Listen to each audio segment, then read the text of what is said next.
Financial year outperformance of 21%, buying blue chips for a turning market, biotechs being the standout in the growth arena, plus the roughies. We're looking at 50 to 90% falls in share price to find recovery potential. That's a lot to cover. Gary Glover from Novus Capital. How are you? Yeah, no, I'm good. I'm good. You've yeah. I was thinking, just another report until you laid it out like that. So maybe it's not. Well, the roughies sound like there's a lot of upside potential there. But first, it's probably first conversation we're having in the new financial year. You've got a really solid outperformance, so we should credit where credit's due. Well done. What can you attribute a lot of it to? Is it getting on the right side of the bear market, or picking the right stocks, or combination? Yeah, good question actually. I don't know. I think over the years, actually, I always do better in the bear, in a flat or a bearish year. I always tend to outperform, so I just know how to sort of get out of the way of danger.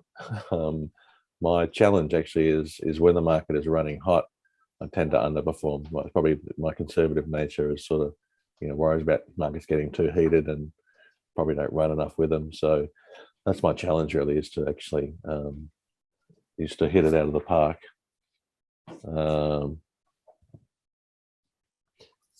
Yeah, especially when the market's running hot. Yeah. So if we get into bull market here again, so I know it's pretty bearish at the moment, but it'll change there soon, and then we'll have a pretty decent move, and then so the whole idea is to sort of, for me, my challenge is to sort of get better at outperforming in bull markets, because that's sort of But I guess the one thing I've sort of done over the years is had very small drawdowns, Chris. That's probably my strength, is whether that's through the use of options in previous years, or just being a bit more cash heavy when the market gets a bit long in the tooth, but just keeping the drawdowns nice and trim. So but yeah, the challenge this year is to, once we get a bit of a bounce here and maybe we get a bull year, let's see if we can outperform a bull year. That's what I'm looking forward to. Well, the good news is that if you're underperforming in a bull year and the market's up 20%, it's still a pretty decent year. Yeah, that's right. I guess it probably just played it safer there. So my sort of challenge here is that maybe to get a little bit less safer in a bull market. So maybe buy a little bit more beta, which is maybe why we're looking at some of the roughies there in the report. Yeah. Well, that's a good point. And I should note, over the years, people have asked the benchmark that you're using, the ASX 200, why didn't you use the accumulation, including the dividends? Would that be because normally you're only about 50% invested, so you've got a huge chunk sitting in cash as well? So it's kind of, you can't really use the accumulation index as a benchmark because it's not fully invested like a managed fund. Is that a fair summary of benchmarking? Look, you can use different benchmarks. I just sort of kept it there, as simple there. I mean, the other day, look, if you're in a sort of basic portfolio, you're probably getting 4 or 5%, maybe a bit less. But you're sitting a lot of cash. Previous years, you probably got paid a lot more in interest, whereas maybe the last year or two you wouldn't have got much at all. So, but yeah, it's that's funny. Actually, a few of my clients have actually commented on that, sort of like, is that your actually returns are a lot higher than they look, because you're sitting in cash so much. So if you just take bigger position sizes on the ones you've got, you'd have better returns. So these are all things I've just got to, we keep looking at, keep analysing, and keep trying to improve. So that's my sort of goal, is to sort of try and keep improving as a trader, and try and get better. Well, that's a great part of improving as a trader, is being on the right side of the market, and you have been for a very long time. You called it quite early. If we look at the S&P and the NASDAQ, they're still falling. They've had some rallies, but is that 2022 high still in the sights as the target zone? Yeah, so it's always been the target there. Just like a lot of stocks have come back to that point and had a bit of a bounce from there. So I just always felt that the old high would become the new low there. So look, we're actually holding up here quite well so far. Got a bit of timing around here, early July here, so we're sort of right in that window. Just seeing a couple of early signs of strength here. Just seeing a little bit of volume come in for a few stocks, and even the index is sort of starting to sort of rally and some high volume off the low days, which is the last two bounces we saw. No, the volume was got lighter and lighter as it went up. So that was really, I think they were quite weak bounces at the time, so kind of more obvious. Whereas this one here was sort of a bit more volume coming in here. So just Are you, sorry, on the volume, you're talking about the US, the Aussie, or maybe both? Yeah, so the US stocks, if I look through, if I go, I haven't got this chart here, but if you look at the NASDAQ and the S&P and the Dows and stuff there, the volumes have definitely picked up on this last sort of bounce. And so that's basically just the signs of a bit more conviction coming into the market there, which, we hadn't seen that previously. There was very little conviction in those other bounces. The volumes were really timid, quite light. So it just might be an early sign here that there's some interest down here. Still think we can probably come back a bit lower here, but just some early signs of strength there, just telling us to be a bit cautious here. I still think we'll come down and retest that low, Chris, but I'm a little nervous that everyone's a little too bearish. Everyone seems to be sort of turning universally bearish. So, that can be a trap sometimes if everyone's turns bearish, and we know in bear markets here, we've shown that 2002 bearish phase, that the bear market rallies can rip your face off, as someone else has often quoted. So just gotta be cautious about it as well. So yeah, hence I guess I'm a little bearish here, but still not. I think it's sort of, we're getting pretty close to the end here. So I've lightened off on my shorts, so I've really only got a small position left here. That's probably a good point to move into the Aussie, because you've got the shorts. We've talked through some of those. The Aussie hasn't been as bearish, hasn't been as heavy in the falls, and you've been right in the parallel with the 2002 that we'll get to in a second. But the weekly chart you've put in this week's report, you've got some red lines and some blue lines that are measuring something out here.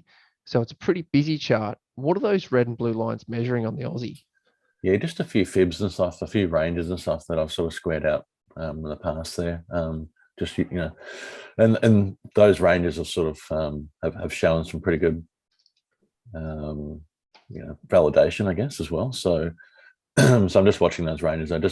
Look, we've had at the end of the day, we've had a 16% drop on the XJO, and that's a pretty big drop for our market.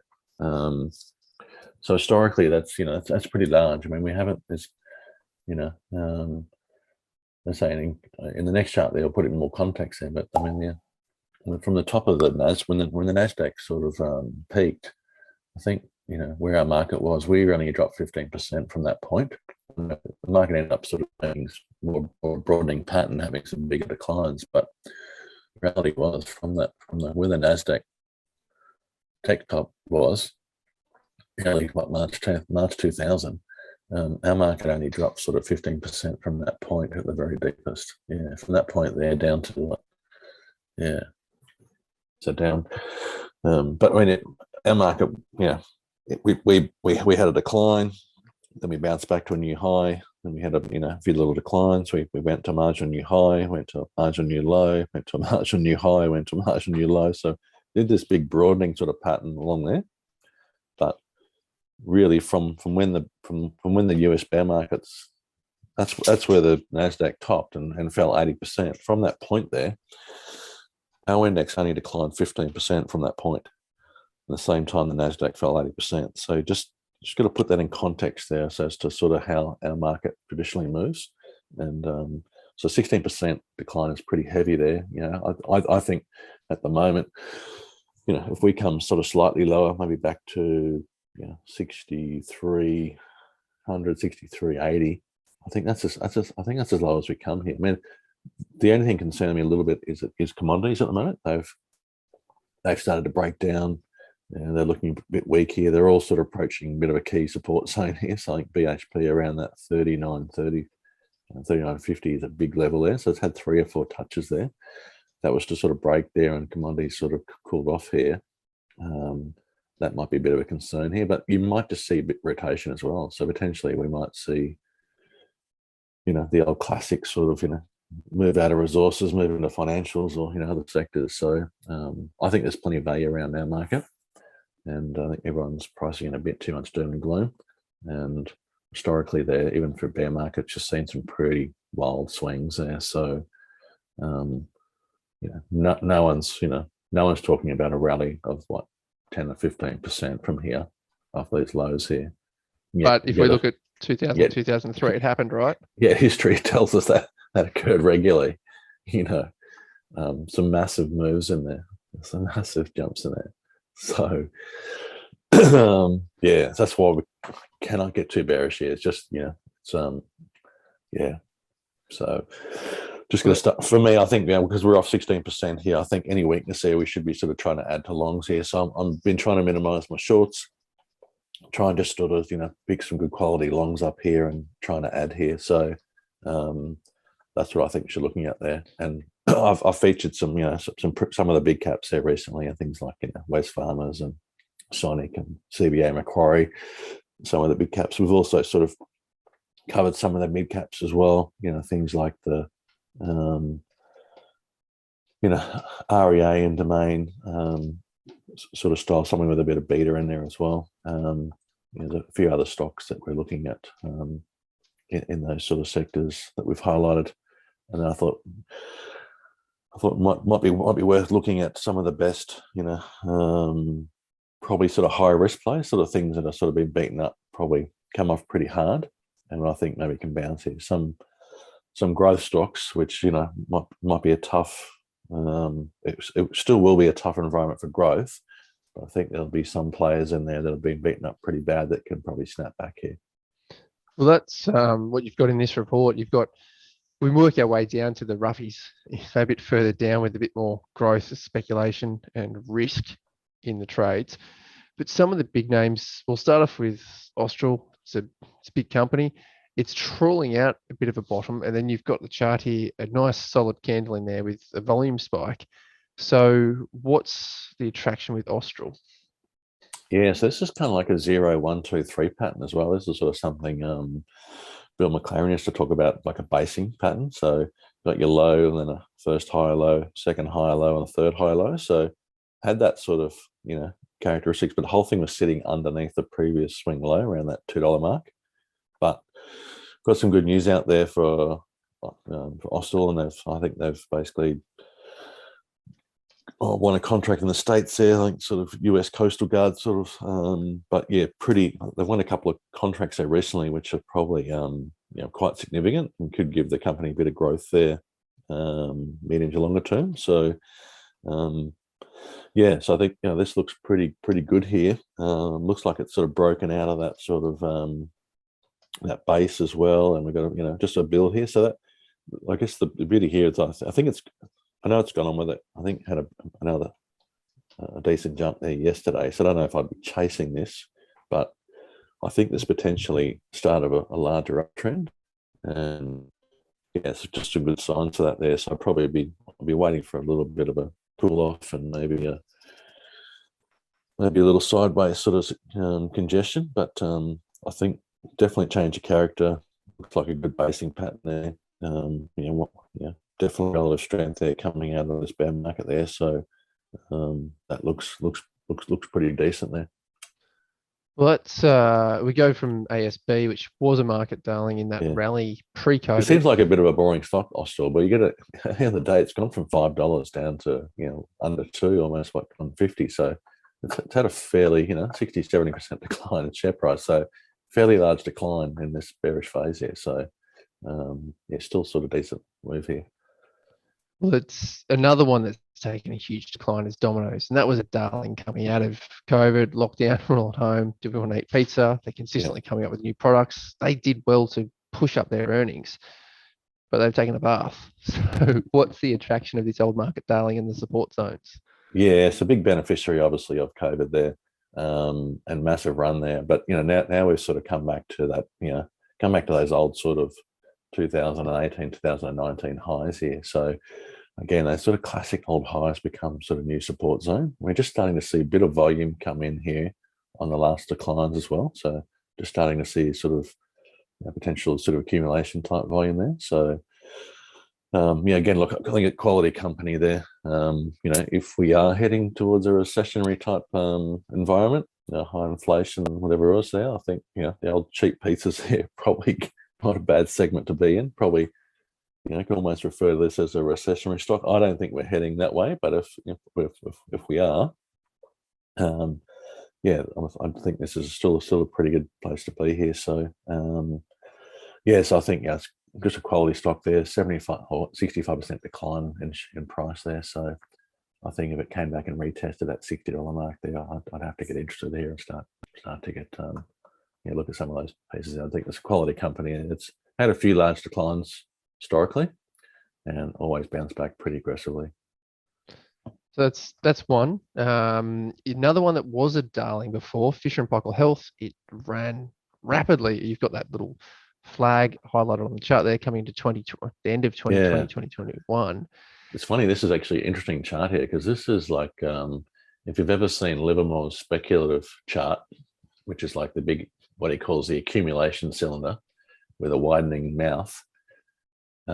It's like it's got, if you can find it online there, basically it's like goes up in your sort of 1, 2, 3, 4, 5, 6, 7 waves, and then it accelerates up into out of that cylinder, and then goes crazy up into 8, 9, 10, and then you go back through a decline there.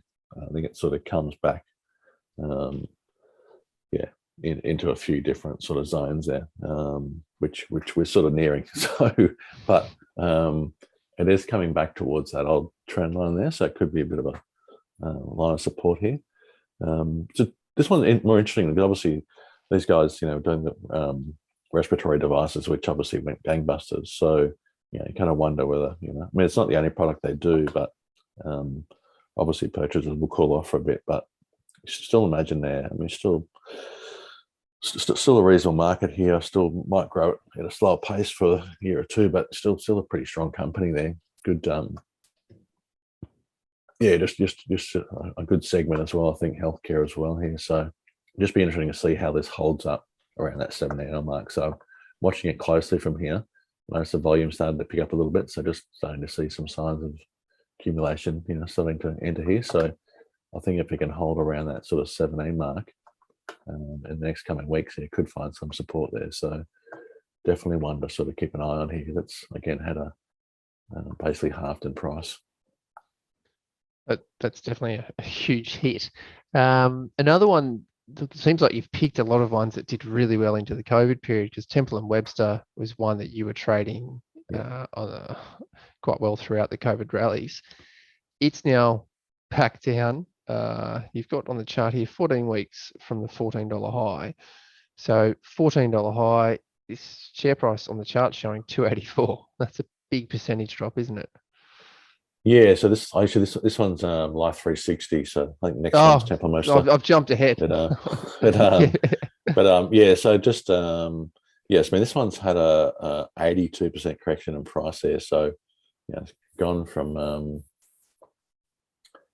I think it went from $150 up to $14 there, and now we've gone from $14 sort of down to what, $241. So fairly decent correction there. Just noticed that it sort of just started to poke its head out of this ascending wedge, and so it had a little bit of volume around the lows there, and then we sort of just probably lost the volume along the sort of congestion there. So just one I'm watching sort of closely here. Sometimes these can trawl down here and even go to margin new low, follow that trend line a bit longer, but most times they should just sort of consolidate here and then push on. So so I think this is pretty interesting here. I mean the company's got definitely had some pretty strong growth there. Pretty sure it's raised a bit of cash as well there, so there's no there shouldn't have to raise any more money, although I think they're not going to make money till 24 be turn profitable there. I think it's I think this still looks pretty good. The revenue growth around being 50% last year. I think it's expected to grow again by 50%. So but yeah, the main thing for me is not having a raise. It doesn't look like it doesn't have to go to raise any dough, which is always a concern with some of these unprofitable sort of growth companies. Especially in this part of the market cycle, it's not a good time to raise capital, is it? No, that's right. We moved to Temple and Webster, which is one that you've had traded throughout the period, and this is a far better chart to show where those trades were. but this one has come down significantly as well. So 14.15 highs down to sort of that 330 area. What's that support that you're looking for there? Yeah, so again, just the long-term sort of trend line there as well, sort of from all the lows there. So yeah, like an 79% correction now, so pretty large there, Chris. So like massive there. I just think this is a great brand here, Temple & Webster. Yeah, so is a profitable sort of model there. Just had a gangbuster sort of COVID period, and obviously probably trading conditions will probably dried up there because obviously people aren't getting the free checks from the government and then spending it on office furniture for working at home. But yeah, still a great model. Greg, I mean, just I just got obviously got way ahead of itself on price here. So now come back to a reasonable price on reasonable valuation point. So again, just going to watch and see how it trades around that zone there. But I think if it holds around $3 here, I think this could be we want to watch. I mean, this is our classic sort of the 50-80 rule. 50% of stocks, so 80% of stocks come back 50%. There's leading stocks, and then you get 50% can come back 80%. So we're in that ballpark there. So let's say some people they try and buy these things too early. And look, maybe we're a little early here, but we're getting closer. Some of these corrections are sort of 80, 88%. So some big corrections in price here. So I want to see some support here, but yeah, getting pretty close here. Just been a lot of damage in some of these stocks. So yeah, just starting to get an interesting point. Just want to start to see some volume start to come in here. That's the key there, these things.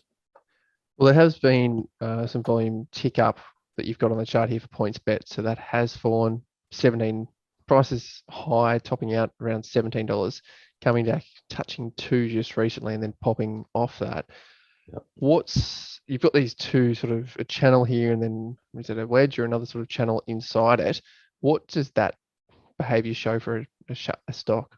Yeah, so another massive decline, 85% from its peak here. I mean, look, PointsBet is basically really trying to move into the US betting market. So it's spent a lot of money to try and get a foothold there. So I got a few licenses there. I think got a deal with Wins and a few Vegas sort of betting groups over there. Got a New Jersey license, and so yeah. But they have spent a lot of cash in order to get a footprint, in the States there. So it's a bit of a land grab with the legislative change. It is yeah. So I mean, look, sometimes it can work quite well, but obviously, you bleed a lot of money. But yeah, but look, end of the day, this is a massive market. It's a lucrative market. I mean, it's a market that's really just opened up too. Obviously, people don't realise that the States there is not, hasn't been sort of, not like Australia where you'd be able to. We're much better punters than they are, aren't we? Well, they just haven't been able to. Legally, they haven't been able to bet on sports and stuff until just recently. So that just opens up a potential massive market in the States there. So yeah, so the opportunity is there. I just like the fact that it's had a massive decline here now, starting to sort of, that decline is starting to taper off. It's sort of lost its momentum a little bit. That's what the channel is showing there. And then we just started to see a little bit of volume come in. So yeah, yeah. So I know there was some sort of a bonus issue. Might have raised, but maybe they're raising some more cash here. Probably needed to, but just starting to see this sort of starting to level out here. So this is looking interesting. It's just potentially a big opportunity there for this one. So yeah, we had a massive decline here as well. So just it's definitely one to sort of keep an eye on there. Just looks like some early signs of accumulation taking place. Well, that's one that has really been hit hard, as you said, 85%. Double Corporation has also been hit hard. 440 the highs, coming down 64 is on the chart here. 88% back to 51 cents recently. That's a huge pullback. Massive, so these, yeah, it's scary. Yeah. Can't imagine buying them at 440 and seeing that in the portfolio. Yeah. What's these support zones, 50 and 60? Where are they coming from? And yeah, so just looking at sort of some old highs and obviously the last low there, and yeah. So yeah, just the size of the scale here. Just started to see the volume. That's the thing that's really picked up here. The volume has really started to pick up here the last sort of 3 or 4 weeks. So that's definitely showing some accumulation sort of near the old high. so near the old low, and then previous old high as well. So yeah, so I mean, pretty interesting sort of group actually on DUB. Obviously they've really sort of got agreements in place with the heavyweights there, Zoom, Microsoft Teams, and some of the other sort of big software groups. Done a pretty good deal with Optus in Australia here as well. Just basically means you can kind of record all your calls. So for business use and stuff, they're having to record and monitor calls and store them and manage them. And it's actually they're kind of, that's their sort of little leading domain. So again, I don't think they're profitable. I think that's sort of they're still running at a loss here. But again, I think it's just sort of one that I think's really got a pretty strong growth profile. It's going to likely to continue here, and I think that decline is massive there. I'm just starting to see some signs of accumulation taking place down here. So again, it's sort of one that I think is pretty interesting here. I think it's a really pretty good business there. Just on that, again, that high growth where you're not too profitable, but that's the only negative there. But I think these guys are approaching now. I think might be. I'm just trying to remember that. I think they're sort of heading towards sort of profitability. So, but yeah, definitely one that can definitely sort of scale up there and some strong growth. So I think this one's got definitely potential there to have a decent sort of snapback here and a bit of beta, as we often refer to it. So if the market bounces back, say 5% or 10%, this thing should be 2 or 3 times that in terms of the move here. So. But yeah, I think this looks pretty interesting here, looking at the size of the decline and just where the price range is. Those are my sort of best roughies there. Obviously, I've mentioned sort of biotech the last few weeks as well. So I've mentioned Polynovo and Guvel and PME, just a few in that sector as well. So I do like the healthcare and biotech. So that's the other sort of sector I think starting to sort of show strength there. But this is just a report looking outside of some of the things that I've looked at in the last month here. Well, they're definitely ones that are leading performances and range-wise. They're both sitting up there, the biotechs. Just on the DUBA, I mean, it's something that you've said many times in your reports over the years, and being a student of history, echoing what has happened before. We're looking here at an 88% drop for DUBA, and you're paralleling the ASX 2000 to 2002 cycle, the bear market cycle, the tech wreck, with the current one. Could it be possible that a company like DUBA, not necessarily DUBA, could follow a bit like Amazon? They were new. They were ones that survived the tech wreck in a new innovation area like William O'Neill and Livermoore would look for. But they've fallen 80-odd%. What was the thing that happened with Amazon in that 20 odd years ago? What happened there? Yeah, I mean, Amazon's a great example because probably, you could argue that Amazon's probably the best stock on the planet in the last few years or the last 10 years. But in the 2002 tech wreck, I think it went down from 102 down to 102 down to 6 or something, lost 94% of its value. So, if you're buying the best stock on the planet at the wrong time, you can still lose a lot of money, particularly if you're sort of coming into those leading stocks. So, So I mean, like DUBA could still come a bit lower here. This might be a little early here. But the way I sort of approach these things here is that I think starting small. If you like sort of something you think it's getting close here, just start with a small piece, or whether you want to stop and stuff there. That's the other way of if you're buying it sort of down near the old low, you can use that low as your stop there, or maybe just slightly below it, or just start with a small parcel there. So. I've earmarked a few here that I'm just going to start with a small parcel, and then once they sort of show a bit more strength and start sort of breaking up, then I'll look to sort of try and add to those. But risk management's the key here. Just start small and just either use sort of some stops, or just sort of scaling on a small scale here. Well, they're very good lessons to have in the bear market cycle, and after a stellar return over the fin year 22 period. Hats off to you, Gary. So thank you for sharing the lessons once again. Gary Glover from Novus Capital. Thanks, Chris.